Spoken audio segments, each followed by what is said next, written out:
So, rebellion is more of a kingdom word because rebellion in a kingdom simply means independence. Okay? So, let's use this example. So, if you're a parent and you have a 16-year-old son, daughter, or what have you, and it's your job as a parent to care for them, provide for them food, shelter, guidance, comfort, love, and everything, teaching, mentoring, okay. And the child just makes it so difficult for you, and the child just outright says, I don't need you anymore, I can do it on my own, and they're still a minor. We call that rebellion. So what it is, they have declared independence. So you have the right to say, oh, so you can do it on your own now. So okay, so the food that you're eating is mine. This roof that's over your head is mine. You know, the warm bed you're in, that belongs to me because you ain't pay for any of this. It's the same thing with God. So we don't have to literally say I'm rebelling. All you gotta do is go against the laws of the house or the church or the job. When you rebel, you are declaring independence. So this is what Lucifer did in heaven. He exalted himself in the midst of God. So he thought that he should be even bigger than what he currently was. So we're aware of the fallout, and the third of the angels is following behind him, and it's him leaving and all. So I'm bringing this up is because as he exits heaven, here we are in Genesis chapter 1, verse 2, and it says that and the earth was without form, void, and darkness. So though he was kicked out of heaven, I'm just here to tell you today, Satan didn't go too far. He didn't go too far. So darkness was upon the face of the deep. So it says, and the Spirit of God moved upon the face of the waters.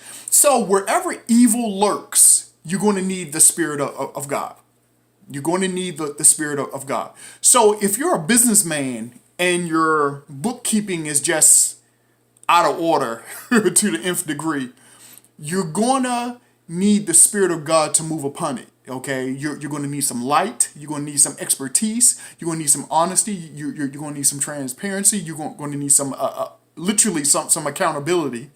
You're going to need some integrity.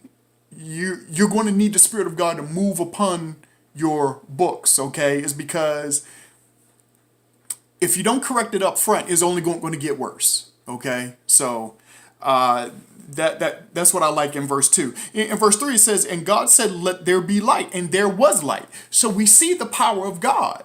So I know we believe, in particular the people of faith, those of us who are the people of faith, we believe that God can do anything. But what I'm seeing here in verse 3 in Genesis 1:3 is that he's doing the same thing that we are required to do. Speak it. Determine it in your mind and speak it. We have to say it as if it's already done. Okay?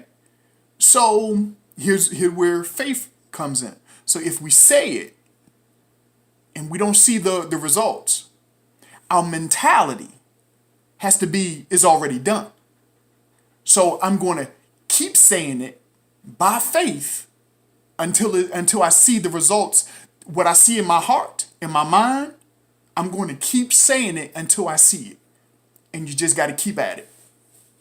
Don't allow any doubt to come in. Don't question it. Don't let any fear. Fear is the absolute opposite of faith. So you just have to keep doing that. Okay? If you keep doing that according to his word, it will happen. Okay? If it does not happen, keep believing it, because the Lord is going to reward you for your faith. Amen. Amen. He's going to reward you for your faith. Amen. Okay. In verse 4, it says, God saw the light, that it was good, and God divided the light from the darkness. So here you are. If you're running a business, you have to now put some boundaries in. Okay. The help is not so much saying what you are. Also part of the process is saying what you are not. Okay. If you're you know, a clothing store, you know, and you're just simply a clothing store, you got to say, oh, we don't sell food. Okay. I'm not limiting you. I'm trying to have definitions. Okay. Because you're trying to get this thing off the ground. Because a lot of thing that sets business people back is doing too much all at once.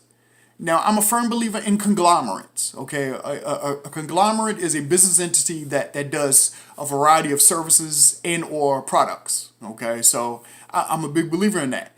But you're not a conglomerate on day one. Okay, you're not a conglomerate on day one. You have to set up some boundaries. You have to have some definitions.